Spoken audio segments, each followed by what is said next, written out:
നമ്മുടെ പ്രിയപ്പെട്ട ശ്രീജിത്ത് ബാലകൃഷ്ണനുണ്ട് പ്രശ്നവുമായി പ്രിയപ്പെട്ട പ്രേക്ഷകർക്കൊപ്പം. Sreejith Balakrishnan, good morning. Good morning sir.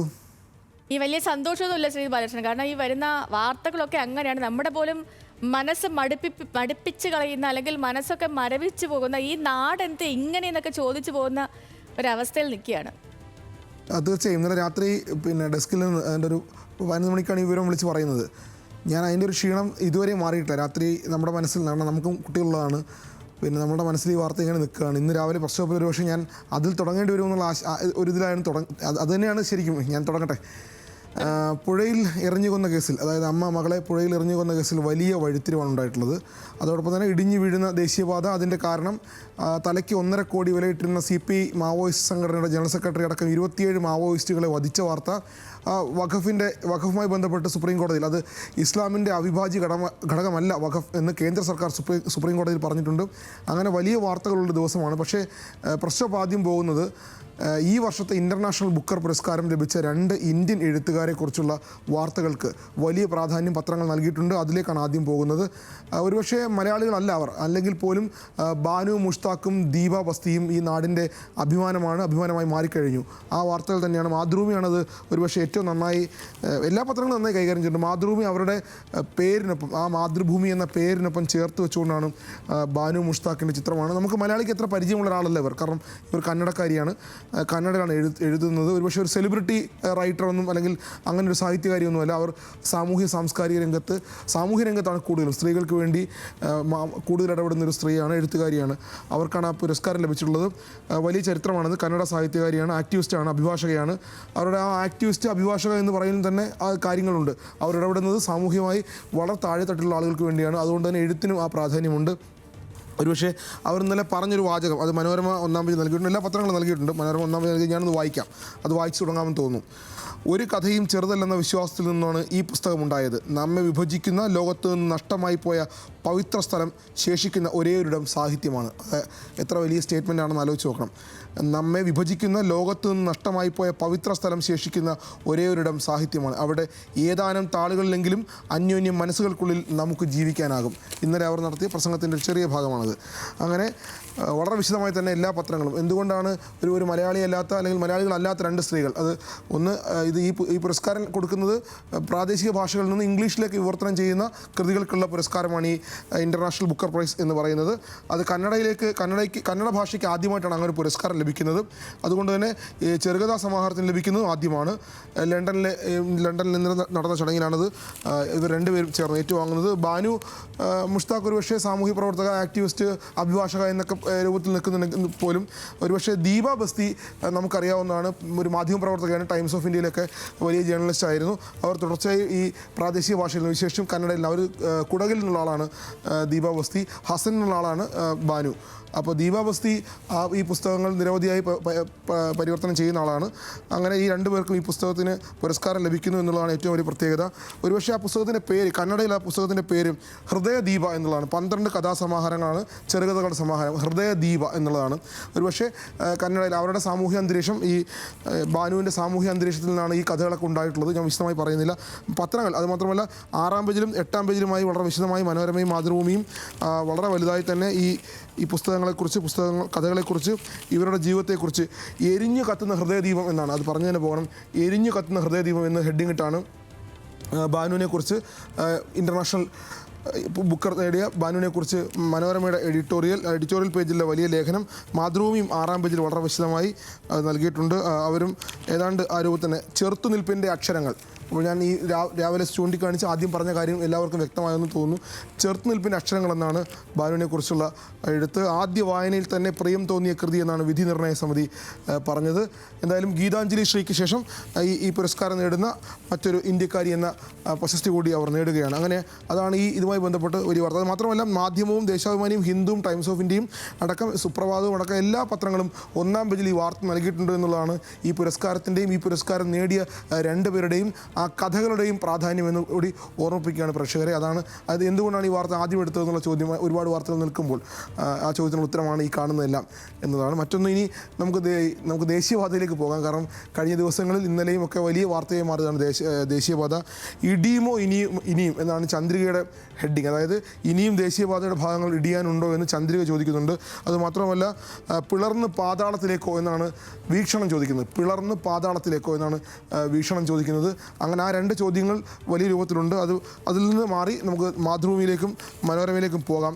ഒരുപക്ഷെ ഇതുപോലെ തന്നെയാണ്, അതായത് ഇടിയുമോ ഇനിയുമെന്നും പാതാളത്തിലേക്കാണ് പോക്ക് എന്നുള്ള ചോദ്യങ്ങൾക്കൊപ്പം തന്നെയാണ് മാതൃഭൂമി ഇങ്ങനെ പണിയണ്ട എന്നാണ് മാതൃഭൂമി ഒന്നാം പേജിൽ ദേശീയപാതയെക്കുറിച്ച് പറയുന്നത്.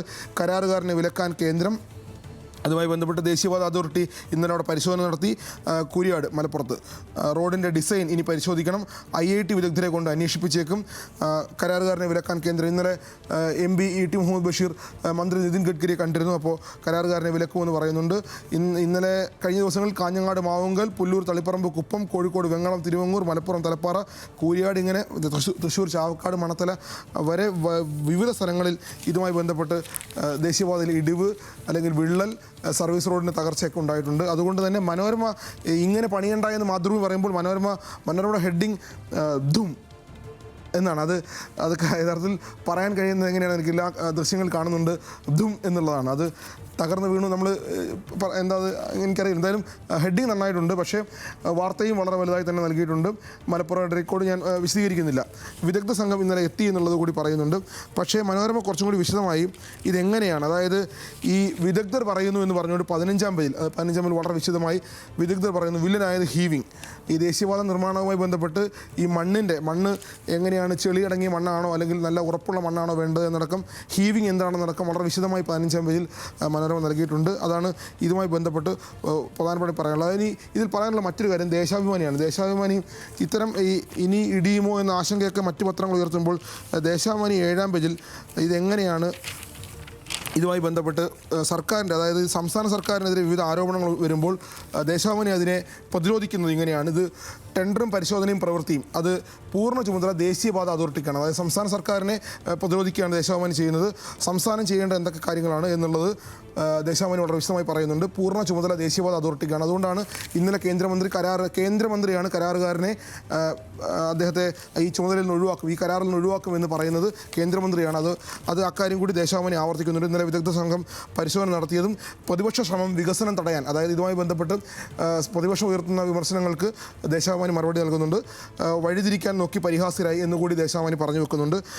അതോടൊപ്പം തന്നെ ഇന്നലെ ഒരു വാർത്ത കൂടി പറഞ്ഞു പോകാം. ഇന്നലെ അതിവേഗ പാതയുമായി ബന്ധപ്പെട്ട് കേരളത്തിലെ സിൽവർ ലൈനുമായി ബന്ധപ്പെട്ട് മനോരമ 1-ാം പേജിൽ വലിയ വാർത്ത നൽകിയിരുന്നു. നമ്മൾ ഇന്നലെ പറയുകയും ചെയ്തിരുന്നു. ഇന്നലെ മനോരമയുടെ ഏറ്റവും പ്രധാനപ്പെട്ട വാർത്തയായിരുന്നു. സിൽവർ ലൈനിനെ കുറിച്ച് ഏറ്റവും കൂടുതൽ എതിർപ്പ് രേഖപ്പെടുത്തിയ ആളുകൾ ചില പത്രങ്ങളിലൊന്ന് മനോരമയാണ്. സിൽവർ ലൈൻ വേണോ വേണ്ടയോ എന്നുള്ള കാര്യത്തിൽ ഇന്ന് ദേശാഭിമാനി അതിന് മറുപടി വന്നിട്ടുണ്ട്. അതിവേഗ പാത സ്വന്തം വാർത്ത വിഴുങ്ങി സർക്കാരിനെതിരെ. അത് സർക്കാരിനെതിരായ വാർത്തയായിരുന്നു ഈ സിൽവർ ലൈൻ. അതുമായി ബന്ധപ്പെട്ട് നിരവധി വാർത്തകൾ മനോരമ നൽകിയിട്ടുണ്ട്. ആ വാർത്ത വിഴുങ്ങുകയാണ് ചെയ്തത് എന്നുകൂടിയാണ്. അതായത് സിൽവർ ലൈൻ വരാൻ വൈകുന്നു എന്നാണ് ഇപ്പോഴത്തെ വാർത്ത എന്ന് ദേശാഭിമാനി സമർത്ഥിക്കുന്നു. സിൽവർ ലൈൻ വീണ്ടും ചർച്ചയിൽ കൊണ്ടുവരുന്നു എന്നുകൂടിയാണ് പറയുന്നത്.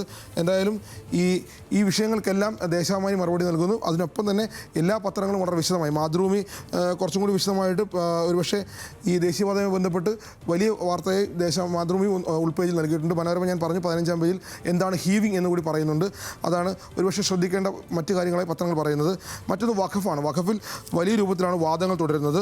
ആ വാദങ്ങൾ തുടരുന്നതുമായി ബന്ധപ്പെട്ട് 1-2 കാര്യങ്ങൾ, അതായത് മനോരമ 7-ാം പേജിൽ കുറച്ച് വിശദമായി നമ്മൾ ഇന്നലെയും സംസാരിച്ചാണ് വഖഫിലെ വാദങ്ങൾ, കേന്ദ്ര സർക്കാർ എങ്ങനെയാണ് ഇക്കാര്യങ്ങൾ പറയുന്നത് എന്നുള്ളത്. പക്ഷേ കേന്ദ്ര സർക്കാർ ഒരു പടി കൂടി കടന്ന് കുറച്ചും കൂടി രൂക്ഷമായിട്ടാണ്, അതായത് വഖഫ് ബൈ യൂസർ അത് മൗലിക അവകാശമല്ല, തിരിച്ചെടുക്കാനാകുമെന്ന് കേന്ദ്രം പറഞ്ഞ കാര്യമാണ് മനോരമ 7-ാം പേജിൽ നൽകിയിട്ടുണ്ട്. സർക്കാരിൻ്റെ മറ്റ് വാദങ്ങളെക്കുറിച്ചും പറയുന്നുണ്ട്. ഒരുപക്ഷെ മാധ്യമവും ഒക്കെയാണ് കുറച്ചും കൂടി വിശദമായിട്ട് ആ വാർത്തകളെ നൽകുന്നത്. വഖഫ് ഇസ്ലാമിൻ്റെ അവിഭാജ്യ ഘടകമല്ലെന്ന് കേന്ദ്ര സർക്കാർ ഇന്നലെ സുപ്രീം കോടതിയിൽ പറഞ്ഞു എന്നാണ് മാധ്യമം പറയുന്നത്. വഖഫ് ഇസ്ലാമിൻ്റെ അവിഭാജ്യ ഘടകമല്ല എന്നാണ് പറയുന്നത്. അതിൽ ഒരുപക്ഷെ മാതൃഭൂമിയിലേക്കാണ് ഒന്നുകൂടി പോകേണ്ടതുള്ളത്. ഇതുമായി ബന്ധപ്പെട്ട് മാതൃഭൂമി വളരെ വിശദമായി ഇന്നലെ മനോരമയാണ് ഇക്കാര്യത്തിൽ സുപ്രീം കോടതിയിൽ നടത്തിയ വാദപ്രതിവാദങ്ങളെ വളരെ വിശദമായി നൽകിയത് മനോരമയാണ്. അതുകൊണ്ട് ഇന്ന് മാതൃഭൂമി അതിനെ മറികടക്കാൻ കുറച്ചും കൂടി വിശദമായി 7-ാം പേജിൽ വലിയ രൂപത്തിൽ വഖഫ് അനിവാര്യമായ മതാചാരമല്ലെന്ന് കേന്ദ്രം തീരുമാനിക്കേണ്ട സർക്കാർ ഉദ്യോഗസ്ഥനോ എന്ന് ഹർജിക്കാരുടെ ചോദ്യവും കൊടുക്കുന്നുണ്ട്. സുപ്രീം കോടതിയിലെ വിവിധ വാദങ്ങൾ 7-ാം പേജിൽ ഇന്നലെ മനോരമ നൽകിയതിന് അതിൻ്റെ ക്ഷീണം തീർക്കാനെന്ന വണ്ണം എല്ലാ കാര്യങ്ങളും വളരെ വിശദമായി മാതൃഭൂമി 7-ാം പേജിൽ നൽകിയിട്ടുണ്ട്. വഖഫുമായി ബന്ധപ്പെട്ട് മാധ്യമത്തിൻ്റെ വാർത്തയാണ്. ഒരുപക്ഷെ 1-ാം പേജിൽ ഈ ഇസ്ലാമിൻ്റെ അവിഭാജ്യ ഘടകമല്ല എന്ന് കേന്ദ്ര സർക്കാർ പറഞ്ഞതാണ് ആ വാർത്തയുടെ പോയിൻ്റായിട്ട് നമ്മൾ മനസ്സിലാക്കുന്നത്. മറ്റൊന്ന് ഈ മാവോയിസ്റ്റ് നേതാവിനെ വധിച്ചാണ്. ആ മാവോയിസ്റ്റ് നേതാവിനെ വധിച്ച വാർത്ത ഞാൻ എടുക്കാൻ കാര്യം മാവോയിസ്റ്റ് CPI മാവോയിസ്റ്റ് ജനറൽ സെക്രട്ടറിയെ വെടിവെച്ച് കൊന്നു എന്നാണ് മാധ്യമത്തിൻ്റെ ഹെഡിങ്. ആ ഹെഡിങ് ആ വാർത്തയെ എങ്ങനെ പോയിൻ്റ് ഔട്ട് ചെയ്യുന്നു എന്ന് പറയാൻ വേണ്ടിയാണ്.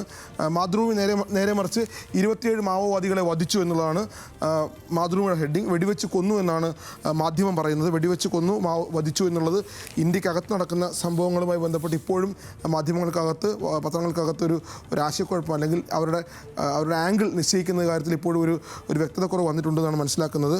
മറ്റൊന്ന് ഈ അമ്മ മകളെ പുഴയിൽ എറിഞ്ഞു കൊന്ന കേസാണ്. അതുമായി ബന്ധപ്പെട്ട് മാതൃഭൂമി അത് ഞാൻ ആദ്യം പറയേണ്ടതായിരുന്നു, പക്ഷേ എങ്ങനെയാണ് എന്നുള്ളത് കൊണ്ടാണത് നീണ്ടുപോയത്. അത് കുട്ടി പീഡിപ്പിക്കപ്പെട്ടു എന്ന് സംശയം. അത് മാതൃഭൂമി 1-ാം പേജ് നൽകിയിട്ടുണ്ട്, മനോരമ 1-ാം പേജ് നൽകിയിട്ടുണ്ട്. മനോരമ ബന്ധു കസ്റ്റഡിയിൽ എന്നുള്ളതാണ്. അച്ഛൻ്റെ ബന്ധു കസ്റ്റഡിയിൽ നിന്ന് മാതൃഭൂമി നൽകിയിട്ടുണ്ട്. മറ്റ് പത്രങ്ങൾ ഒരുപക്ഷെ വാർത്ത വൈകി വന്നതുകൊണ്ടായിരിക്കണം അവർക്ക് കിട്ടിയിട്ടില്ല. മറ്റൊരു വാർത്ത കൂടി പറഞ്ഞ് ഒരു കൗതുകമുള്ള വാർത്ത, ഒരുപക്ഷെ മനോരമ മാത്രമാണ് നൽകിയിട്ടുള്ളത്. മനോരമയുടെ 6-ാം പേജിൽ വളരെ വിശദമായിട്ട് ഒരു വാർത്ത, കൗതുകമുള്ള വാർത്തയാണ്. നമ്മുടെ നാട്ടിൽ പഞ്ചായത്തുകൾ സ്ഥലം നമ്മൾ പണയപ്പെടുത്തി പണം വാങ്ങുന്നൊരു പതിവുണ്ട്. പക്ഷേ ഇവിടെ പഞ്ചായത്തിനെ പണയം വെച്ചൊരു പ്രസിഡന്റ്, അതായത് സ്വന്തം പഞ്ചായത്ത്, ആ പഞ്ചായത്തിൻ്റെ പ്രസിഡന്റ് സ്വന്തം പഞ്ചായത്തിനെ പണയം വെക്കുകയാണ്. ഇത് നടന്നിട്ടുള്ളത് മധ്യപ്രദേശിലെ ഗുണയിലാണ്. ഗുണ എന്ന് പറയുന്ന വലിയ സ്ഥലത്താണ്. 20 ലക്ഷം രൂപ വായ്പ തിരിച്ചടയ്ക്കാൻ സഹായിച്ച കരാറുകാരന് പഞ്ചായത്ത് പണയപ്പെടുത്തി. എന്തായാലും പഞ്ചായത്ത് പ്രസിഡന്റ് പുറത്തായി. 20 ലക്ഷം രൂപ വായ്പ എടുത്തതിന് സ്വന്തം പഞ്ചായത്ത് പണയപ്പെടുത്തി പോകുന്ന പ്രസിഡന്റുള്ള രാജ്യമാണ് ഇന്ത്യ എന്നുകൂടിയാണ് പറയാനുള്ളത്. കൗതുകമുള്ള വാർത്തയായതുകൊണ്ട് അതും കൂടി പറഞ്ഞ് അവസാനിപ്പിക്കുന്നു. സേതു. ശരി ശ്രീജിത്ത്.